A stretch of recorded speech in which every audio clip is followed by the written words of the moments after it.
बच्चों, पिछले वीडियो के अंदर अपन ने इस चैप्टर को स्टार्ट किया था जैव प्रौद्योगिकी वाले को। इसमें कुछ बेसिक बातें, प्रस्तावना बोल सकते हैं अपन ने, उसके बारे में अपन ने बातें की थी।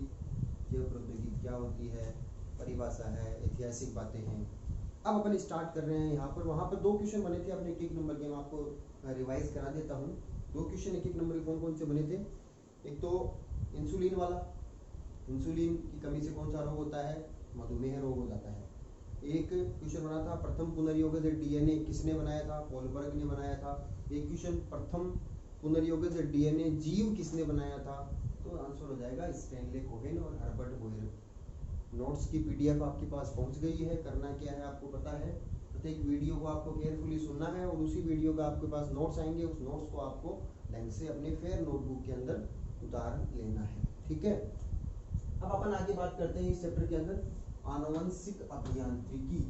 आनुवंशिक अभियांत्रिकी का मतलब क्या होता है। देखो, अभियांत्रिकी यानी इंजीनियरिंग, इंग्लिश में बोलते हैं इसको जेनेटिक इंजीनियरिंग। तो इंजीनियरिंग का मतलब आप सभी जानते हो क्या होता है। इंजीनियरिंग का मतलब इंजीनियर क्या काम करता है, किसी मशीन के अंदर कोई भी पार्ट्स जो होता है उसको निकालता है, उसको ठीक करता है, या खराब हो गया तो नया पार्ट्स जोड़ देता है। इस प्रकार का काम इंजीनियर करता है। यानी मशीनरी के साथ में कोई जोड़ना तोड़ना, कोई पार्ट को जोड़ना तोड़ना, ये इंजीनियर करता है। तो वो इंजीनियरिंग हो गई है, वो काम उसका इंजीनियर का काम इंजीनियरिंग हो गई है, यानी उसे अपन अभियांत्रिकी कहेंगे। अब आनुवंशिक अभियांत्रिकी का मतलब जो काम इंजीनियर मशीन के साथ में करता है वो काम अब अपन को यहाँ पर आनुवंशिक पदार्थ के साथ में करना है। आनुवंशिक पदार्थ क्या होता है, आनुवंशिक पदार्थ की बात करते हैं तो आनुवंशिक पदार्थ लगभग सभी जीवों में डीएनए होता है। डीएनए के बारे में पहले मैंने आपको बता दिया था थोड़ा, क्या होता है डीएनए। डीएनए जो होता है कोशिका के केंद्रक के अंदर पाए जाने वाला आनुवंशिक पदार्थ है। गुणसूत्र जो होते हैं ना, गुणसूत्र डीएनए की बात है, आप ये मान के चलो गुणसूत्र के अंदर डीएनए है। डीएनए के साथ में जो प्रोटीन जुड़ जाती है तो गुणसूत्र बन जाते हैं। तो केंद्रक में पाया जाता है, कोशिका के केंद्रक में। और डीएनए ही मेन चीज होती है किसी भी जीव की। सभी किसी जीव के अंदर किस प्रकार के लक्षण आएंगे, अच्छे लक्षण आएंगे, बुरे लक्षण आएंगे, वो सब डीएनए से निर्धारित होता है। क्योंकि डीएनए में क्या होते हैं, जीन्स, और हर एक जीन हर एक लक्षण के लिए उत्तरदायी होती है। जैसे अपन बात करें किसी पशु की बात करते हैं तो पशु के में अंदर दुग्ध का उत्पादन ज्यादा हो रहा है तो उसके अंदर कोई अच्छे लक्षणों वाला जीन है।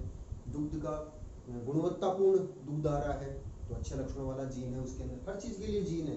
पादपों में बात करते हैं तो पादपों में फल ज्यादा लग रहे हैं, अच्छे फल लग रहे हैं, परिपक्व पूरे हो रहे हैं, किसी रोग प्रतिरोधी क्षमता है पादप के अंदर, तो सब चीजों के लिए जीन होते हैं। हर चीज के लिए जीन है, यानी हर एक लक्षण के लिए शरीर के अंदर जीन होता है। और वो जीन किसका भाग है, डीएनए का भाग है। तो मेन चीज ये डीएनए हो गया है।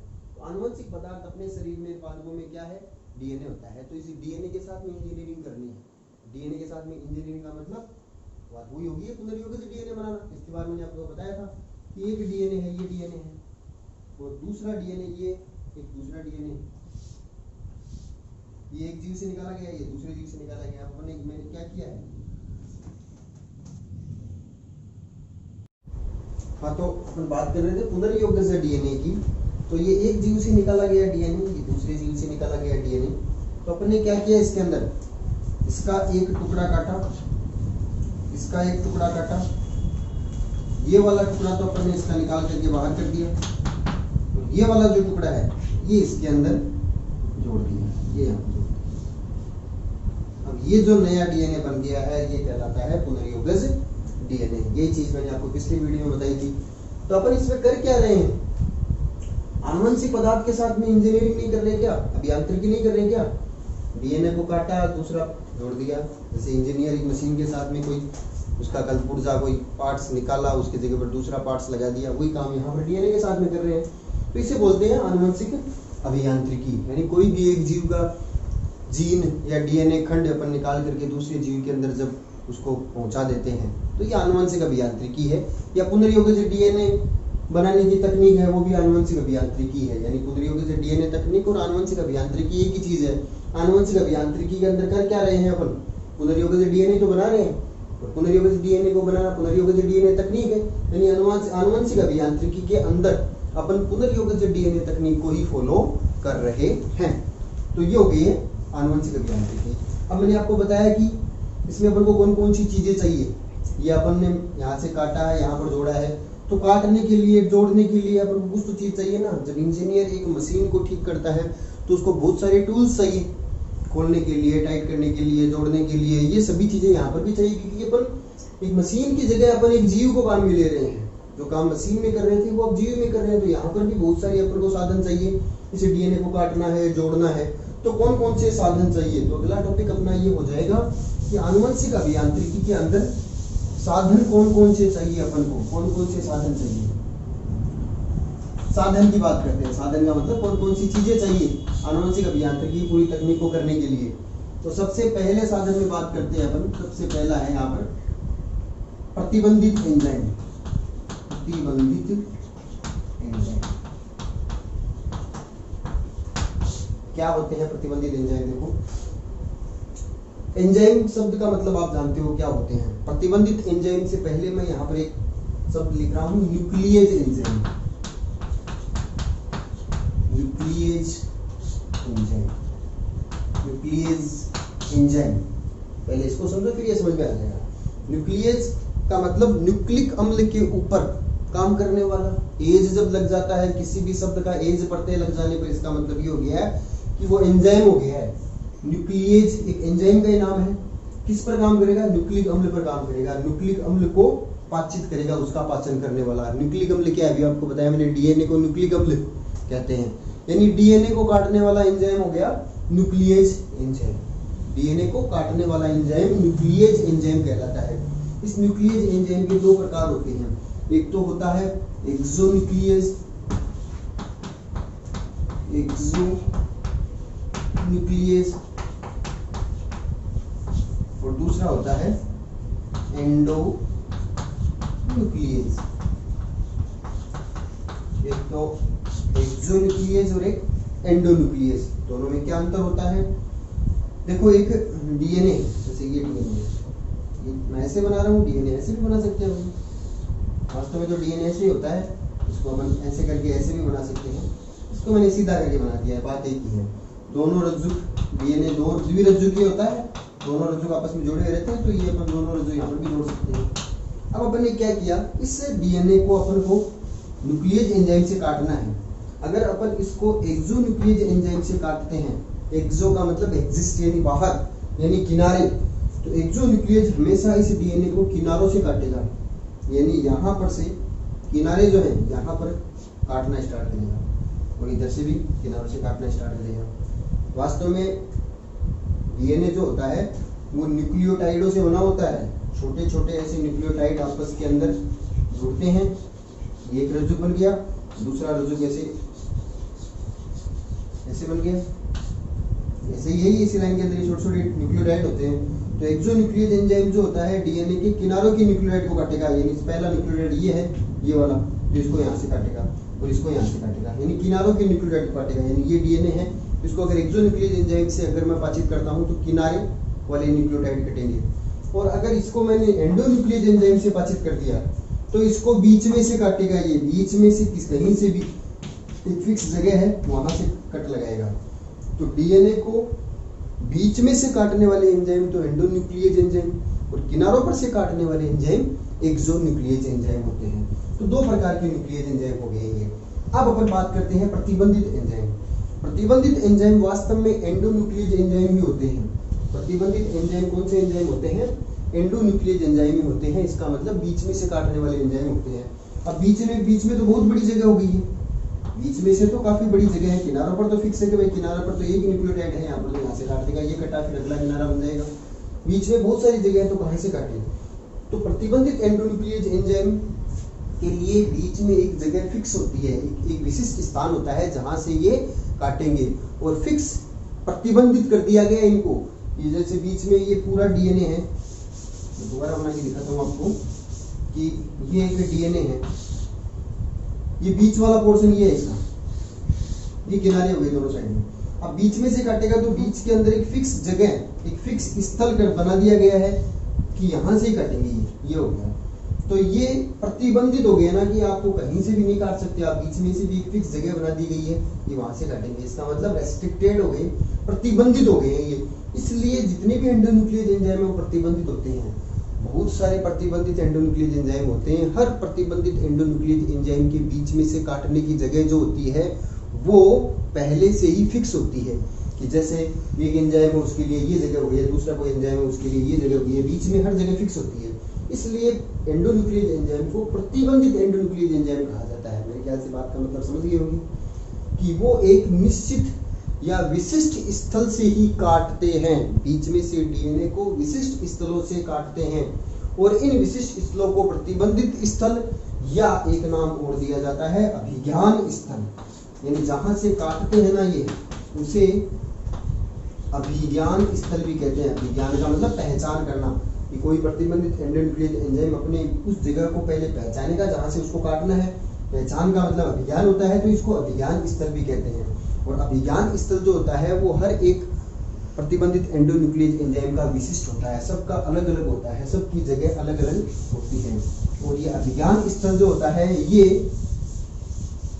लगभग 6 नाइट्रोजनी क्षारकों से बना होता है। लगभग 6 नाइट्रोजनी क्षारकों से। देखो आपको बता देना चाहता हूँ थोड़ा सा कि डीएनए जो होता है उसमें क्या है, न्यूक्लियोटाइड। न्यूक्लियोटाइड किससे बने होते हैं? नाइट्रोजनी क्षारकों से। नाइट्रोजनी क्षार कितने होते हैं? 4, ए, टी, जी, सी, एडेनिन, थाइमिन, गुआनिन और साइटोसिन। जैसे 11वीं क्लास में अपन ने पढ़ा था, एडेनिन, थाइमिन, गुआनिन और साइटोसिन। इनमें से 2 तो होते हैं प्यूरिन और 2 होते हैं पिरिमिडीन। यानी 2 क्षारक आपस में जुड़ करके पेयर बनाते हैं, युग्म बनाते हैं। ए हमेशा टी के साथ में जुड़ता है, जी हमेशा सी के साथ में जुड़ता है। ए टी के साथ में 2 हाइड्रोजन बंधों से और जी सी के साथ में 3 हाइड्रोजन बंधों से जुड़ते हैं। ए और जी जो है वो दोनों कहलाते हैं प्यूरिन और टी और सी दोनों नाइट्रोजनी क्षार कहलाते हैं पिरिमिडीन। जो जिसके साथ में जुड़ता है, जो नाइट्रोजनी क्षार जिसके साथ में जुड़ता है वो उसका पूरक कहलाता है। यानी ए का पूरक टी है, टी का पूरक ए है, जी का पूरक सी है, सी का पूरक जी है। तो ये 4 नाइट्रोजनी क्षार है ना, उनका विशिष्ट क्रम डीएनए के अंदर पाया जाता है। जैसे मैंने लिख दिया A T G C C A T G ऐसे। इसी प्रकार से इसके अंदर इसके पूरक क्रम होंगे। जैसे इधर ए है तो इधर टी हो गया, इधर टी है तो इधर ये हो गया, यहाँ पर जी है तो यहाँ पर सी हो गया। ऐसे छोटे छोटे नाइट्रोजनी क्षारकों का क्रम इस वाले लाइन में भी है और ऐसे नाइट्रोजनी क्षारकों का क्रम इस वाली लाइन में भी है। वास्तव में डीएनए ऐसे बना होता है, नाइट्रोजनी क्षारकों का एक विशिष्ट क्रम होता है हर एक लाइन में। ये 2 लाइनें हो गई ना, 2 रज्जु को बोलते हैं इन्हें। एक रज्जु में नाइट्रोजनी क्षारकों का क्रम है, दूसरे रज्जु के अंदर उसके पूरक नाइट्रोजनी क्षारकों का क्रम होता है। अब अपन बात कर रहे थे अभिज्ञान स्थल की, तो अभिज्ञान स्थल तो बीच में कोई फिक्स जगह होगी है। अब वो फिक्स जगह आई है, उस फिक्स जगह के अंदर भी नाइट्रोजनी क्षारकों का एक विशिष्ट क्रम आया है। तो ये विशिष्ट क्रम जो बीच में आया है ना, ये लगभग 6 नाइट्रोजनी क्षारकों की बनी हुई जगह होती है, जिसको अभिज्ञान स्थल बोलते हैं। लगभग 6 नाइट्रोजनी क्षारकों से बना हुआ अभिज्ञान स्थल जो होता है वो पाया जाता है प्रतिबंधित एंडोन्यूक्लियस एंजाइम के लिए। और उस अभिज्ञान स्थल की एक खास बात और होती है, जितने भी प्रतिबंधित एंडोन्यूक्लियस एंजाइम है उनके जो अभिज्ञान स्थल जो होते हैं जहाँ से ये काटते हैं, जैसे आप समझ गए होंगे अभिज्ञान स्थल का मतलब ये डीएनए है। अब इसमें अभिज्ञान स्थल ये हो गया किसी भी प्रतिबंधित एंडोन्यूक्लियस एंजाइम का। तो यहाँ पर नाइट्रोजनी क्षारकों का क्रम है, यहाँ पर भी तो इसका पूरक क्रम ये है। तो ये जो है ये अभिज्ञान स्थल है। इस अभिज्ञान स्थल की खास बात ये होती है कि अभिज्ञान स्थल में जो नाइट्रोजनी क्षारकों का क्रम जो होता है वो हमेशा पैलिंड्रोमिक क्रम होता है। पैलिंड्रोमिक क्रम। पैलिंड्रोमिक शब्द का मतलब क्या होता है? देखो, पैलिंड्रोमिक शब्द का मतलब ये होता है कि पैलिंड्रोमिक शब्द कोई भी ऐसा शब्द जिसको आगे या पीछे से पढ़ने पर समान बनता है वो हमेशा पैलिंड्रोमिक शब्द होता है। जैसे मलयालम, अब इसको आप इधर से पढ़ लो चाहे इधर से पढ़ लो, बनेगा मलयालम। तो ये शब्द हो गया है पैलिंड्रोमिक शब्द। कोई भी ऐसा शब्द जिसको इधर से पढ़ने पर समान मिलता है उस शब्द को बोलते हैं पैलिंड्रोमिक शब्द। तो पैलिंड्रोमिक वाली विशेषता अभिज्ञान स्थल पर भी लागू होती है। अभिज्ञान स्थल पर लागू कैसे होती है, जैसे मैं आपको बताता हूँ। अभी मैं एक प्रतिबंधित एंडोन्यूक्लियस एंजाइम का नाम लिख रहा हूँ यहाँ पर, इकोआरपस्ट। ई कैपिटल, सी ओ स्मॉल, फिर आर कैपिटल और फर्स्ट रोमन नंबर में। ये प्रतिबंधित एंडोन्यूक्लियस एंजाइम का नाम है, ये विशिष्ट नाम है उसका। ये नामकरण के भी नियम है कुछ, कैसे ये नाम पड़ा है इसके नियम पर अलग से पढ़ेंगे। ये प्रतिबंधित एंडोन्यूक्लियस एंजाइम है, इसका अभिज्ञान स्थल जो होता है उस अभिज्ञान स्थल का अनुक्रम क्या होता है, GAATTC। ये ऊपर वाले एक रज्जु का हो गया, जैसे ये डीएनए है, इसका अभिज्ञान स्थल बीच में हो गया ये, यानी इस जगह पर से काटेगा, ये इस जगह पे काटेगा। तो ये वाला जो इतनी दूर की जो लाइन आई है इसके अंदर नाइट्रोजनी शार्कों का क्रम तो है ही कुछ, तो इसमें ऊपर वाले में ये हो गया GAATTC। तो नीचे वाले में अभी मैंने आपको बताया पूरक, ए का पूरक टी, टी का पूरक ए, जी का पूरक सी, सी का पूरक जी। तो पूरकता के नियमानुसार सी का पूरक क्या हो गया जी, टी का ए, इस टी का ए, इस ए का टी, इस ए का टी और इस जी का सी। ये अभिज्ञान स्थल का अनुक्रम हो गया है। तो मैंने ये इसी चीज को यहाँ पर पढ़ा करके लिखा है कि एक रज्जु GAATTC है, तो नीचे वाला सी का पूरक जी, टी का ए, टी, सी। इसी चीज को समझाने के लिए मैंने आपको यहाँ पर लिखा है। अब मैं इसको रब कर रहा हूँ, यानी EcoR first restriction endonuclease enzyme जो है उसका अभिज्ञान स्थल का अनुक्रम ये हो गया है GAATTC। ये फिक्स होता है हमेशा, ऐसे नहीं कि मैंने ऐसे लिख दिया है। EcoR फर्स्ट प्रतिबंधित एंडोन्यूक्लियस एंजाइम जो है उसका अभिज्ञान स्थल का अनुक्रम नाइट्रोजनी क्षारकों का विशिष्ट क्रम ये होता है GAATTC। नीचे वाला इसका पूरक ले दिया। अब इसमें आपको खास बात नजर आ रही होगी, देखो एक चीज और बता देता हूँ। डीएनए जो होता है उसके दो रज्जुक जो होते हैं, दोनों रज्जुकों में जो किनारे बनते हैं उनमें एक किनारा 5 डैश होता है, दूसरे वाला इसका 3 डैश होता है। वैसे प्राइम बोलते हैं 3 प्राइम 5 प्राइम। तो ये वाला 3 प्राइम जो है ना, ये इसकी ये वाला किनारा 5 प्राइम होगा, और ये वाला 5 जो है ये इसका 3 प्राइम होगा। यानी कोई भी डीएनए का अगर टुकड़ा होता है ना, कोई टुकड़ा है तो एक 5 डैश दूसरा 3 डैश, ये 3 है तो ये 5 डैश, ये 3 डैश होगा। तो ये भी तो डीएनए का टुकड़ा ही है, अभिज्ञान स्थल भी तो बीच में से डीएनए का टुकड़ा ही है। तो यहाँ पर इसके एक साइड में यहाँ पर 5 डैश, इसके यहाँ पर 3 डैश, यहाँ पर 5 डैश, यहाँ पर 3 डैश हो गया। तो GAATTC किस प्रतिबंधित एंडोन्यूक्लियस एंजाइम का अभिज्ञान स्थल है, EcoR फर्स्ट प्रतिबंधित एंडोन्यूक्लियस एंजाइम का अभिज्ञान स्थल है। अब देखो मैं आपको बता रहा था पैलिंड्रोमिक अनुक्रम, पैलिंड्रोमिक यानी पैलिंड्रोमिक अनुक्रम होता है हमेशा अभिज्ञान स्थल, जहां से प्रतिबंधित एंडोन्यूक्लियस एंजाइम काटेंगे वो हमेशा पैलिंड्रोमिक वाला नियम फॉलो करेगा। कैसे कर रहा है कि देखो इसमें GAATTC, यानी इधर से इधर बढ़ा अपन ने तो अनुक्रम क्या आ रहा है GAATTC। अब इसको इधर से इधर पढ़ लो, देख लो GAATTC, यानी पूरकता के नियम भी फॉलो कर रहे हैं। सी का पूरक J, टी का पूरक A, टी का पूरक A, का T, A का T, G का C। अपन ऐसे नहीं कि कुछ भी ऐसे लिख दिया, पूरकता के नियम भी फॉलो कर रहे हैं और साथ में अपन जो है वो क्या कर रहे हैं, पैलिंड्रोमिक अनुक्रम भी बना रहे हैं। तो पैलिंड्रोमिक अनुक्रम बन गया कैसे, GAATTC की इधर से बढ़ा तो भी GAATTC। इसके अलावा आप कोई भी अनुक्रम लिख दो वो पैलिंड्रोमिक नहीं होगा। जैसे आप लिख दो ATCGC, ATG, कुछ भी लिख दो आप। अब पूरकता का नियम लगाओ, G का पूरक C, T का A, A का T, C का G, G का C, T का A हो गया, T हो गया। अब देख लो पूरा पैलिंड्रोमिक वाला नियम लग रहा है कि नहीं लग रहा है इसमें। ATGCATG, इधर स्टार्टिंग में C से स्टार्ट हो रहा है, यहाँ पर ऐसे हो रहा है, तो ये वाला नियम इसमें नहीं लगाना। तो ये विशिष्ट बात हो गई है कि जितने भी प्रतिबंधित एंडोन्यूक्लियस एंजाइम है उनके अभिज्ञान स्थल किस प्रकार के अनुक्रम से बने होते हैं, पैलिंड्रोमिक अनुक्रम से बने होते हैं। 5 to 3 डेज दिशा में पढ़ने पर दोनों रज्जुक समान अनुक्रम वाले होते हैं। इधर 5 to 3 पढ़ा तो ये, इधर 5 to 3 पढ़ा तो ये हो गया। तो ये खास बात होती है प्रतिबंधित एंडोन्यूक्लियस एंजाइम के अभिज्ञान स्थलों की।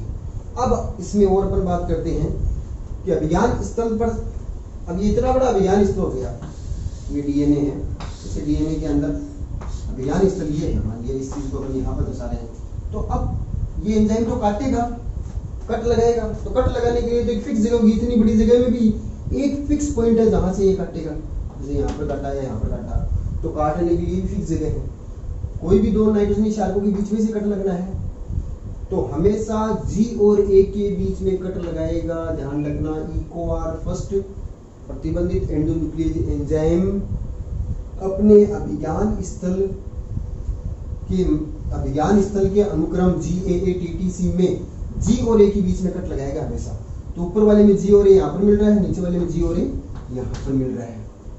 तो यानी ये वाला डीएनए जो है एक कट यहाँ पर एक कट यहाँ पर, यानी आगे पीछे कट लगी, यहाँ से काटा यहाँ पे काटा। तो जो टुकड़ा जो है ना, जैसे ये वाला टुकड़ा अपन ने काट दिया, तो टुकड़ा जो है वो अपन को इस प्रकार का मिला, इस प्रकार आगे पीछे कट लगाने पर टुकड़ा इस प्रकार का मिला। और ऐसा कैसा टुकड़ा काटने के बाद में किसी दूसरे डीएनए के अंदर अपन काट करके और वो टुकड़ा निकाल दे, तो ये ऐसा कैसा वहां पर फिट हो जाएगा।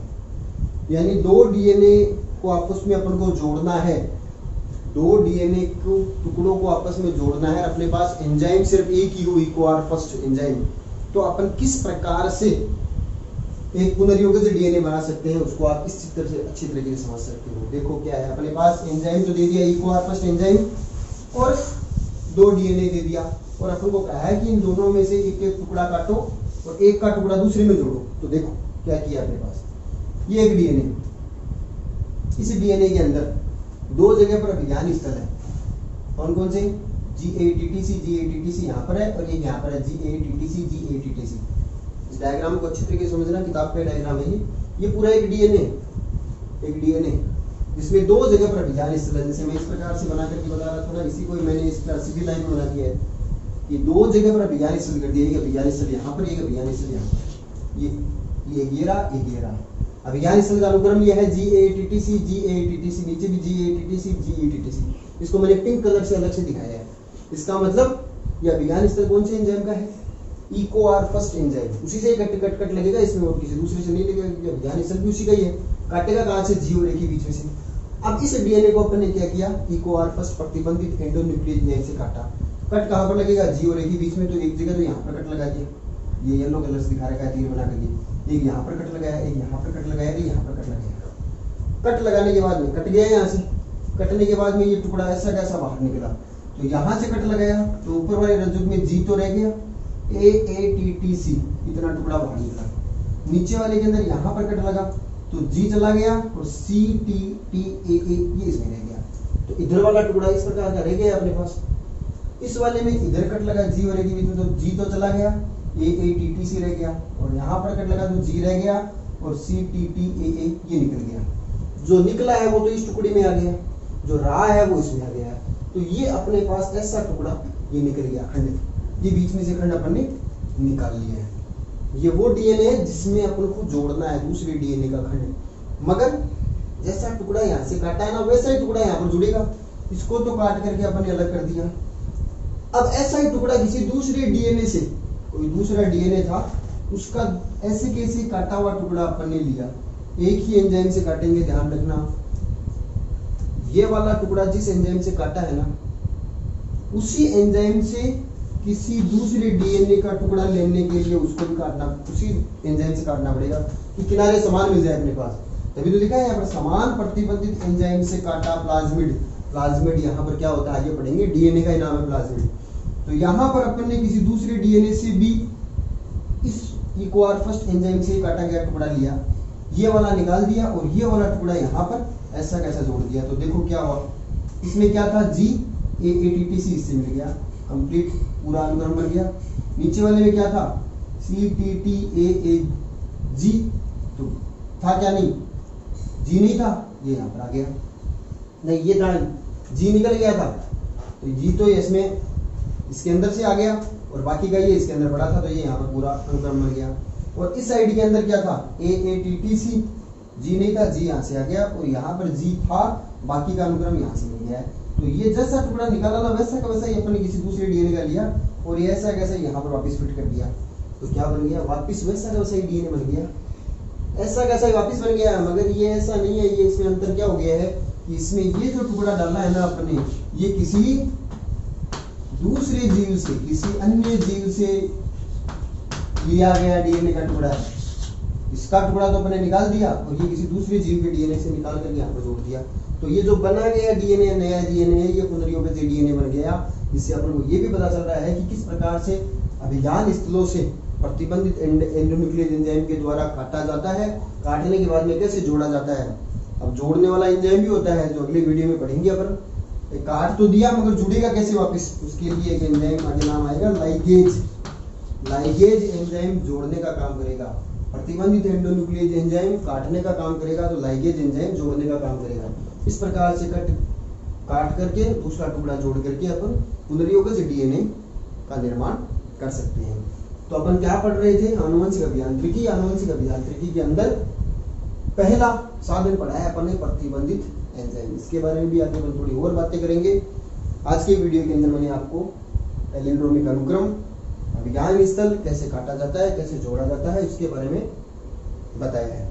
आपके इन सभी के नोट्स आपको मिल जाएंगे। आपको करना क्या है पता है, नोट्सों को आपको अपनी नोटबुक में उतारना है और वीडियो को केयरफुली सुन लेना है।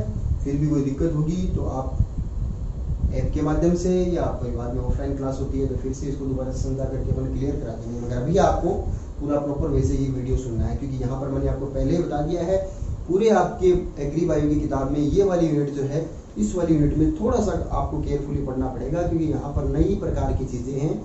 नॉर्मल खेतीबाड़ी वाली जो यूनिट है आपकी, वो सभी यूनिट है जिसमें आप खेतीबाड़ी के बारे में पढ़ोगे, मगर इसमें कुछ टेक्नोलॉजिकल चीज़ें आ चुकी हैं जो आपके एग्रीकल्चर के अंदर आगे बहुत ज़्यादा स्कोप रखती है। आपके आगे आने वाले कॉम्पिटिटिव एग्जामों के अंदर भी इससे रिलेटेड बहुत सारे क्वेश्चन आते हैं, तो आपको ध्यानपूर्वक इन चीज़ों को समझना है। ठीक है, ओके, थैंक यू।